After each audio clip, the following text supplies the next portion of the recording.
My name is Anna Arumian, and I'm the president and CEO of the Academy of Business Leadership. It starts with the story of a little girl who was born in Lebanon and who, at the age of 1, was put in an orphanage during that country's civil war. She was raised without food, often, water, nor electricity, believing she would never amount to anything because that's what she heard every single day. She refused to see herself as a victim, and she refused to believe that that was it for her. So at the age of 16, with only $160 in her pocket, she left Lebanon and came to America, actually, looking for a better future, to pursue the American dream. That little girl is me. In 1998, I was recruited to turn around a struggling organization, the Academy of Business Leadership. The vision was to take our inner city high school students and to get them to think that they can graduate high school, and if they're lucky, to one day to aspire to go to college and start small businesses to sustain themselves. To me, the vision seemed very small. If college education is the ultimate goal, they may or may not reach it. If leadership is the ultimate goal, that's exciting for our youth.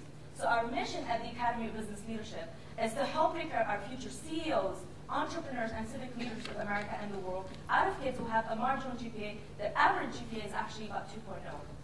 How do we do it? We run a summer business institute. We put them on 7 college campuses, including USC, UCLA, and LMU.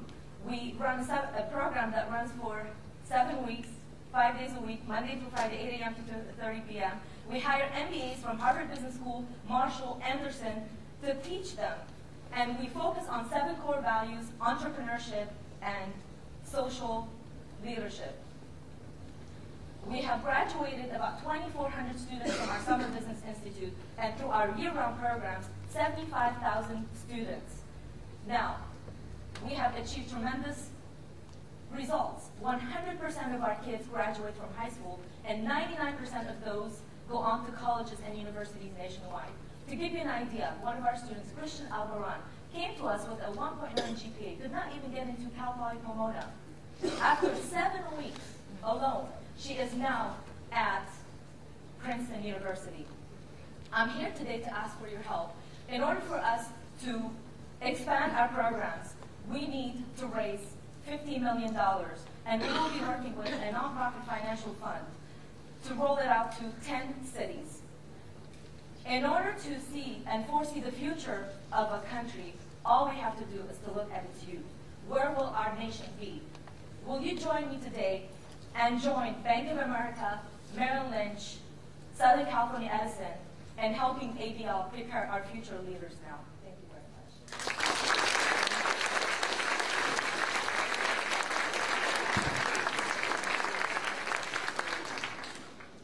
I thought it was very clear, that the need is great in this area in the service that you're offering.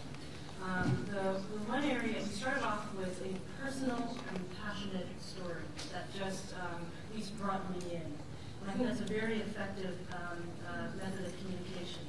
However, the story didn't fully demonstrate how it was connected to the work that was going to follow. And so I think that if you use that tool, that you be very clear, even if it is a passionate and powerful and personal story, what is the purpose of that story in connecting it to what comes after it? Is it that you want to show authenticity to the issue, you want to show strength, personal perseverance, et cetera, but if you just wrap it back to the very end, it would have been even more valuable. It's just the inspiration that they can connect. If I can do it, they can too. I think the one problem you left me with was part of your story too, and that was this poor girl with $160 who then came from Lebanon to the United States. I was trying to figure out how that happened. So you left me at that part of the story when you went on to other things. Perhaps you can write it down.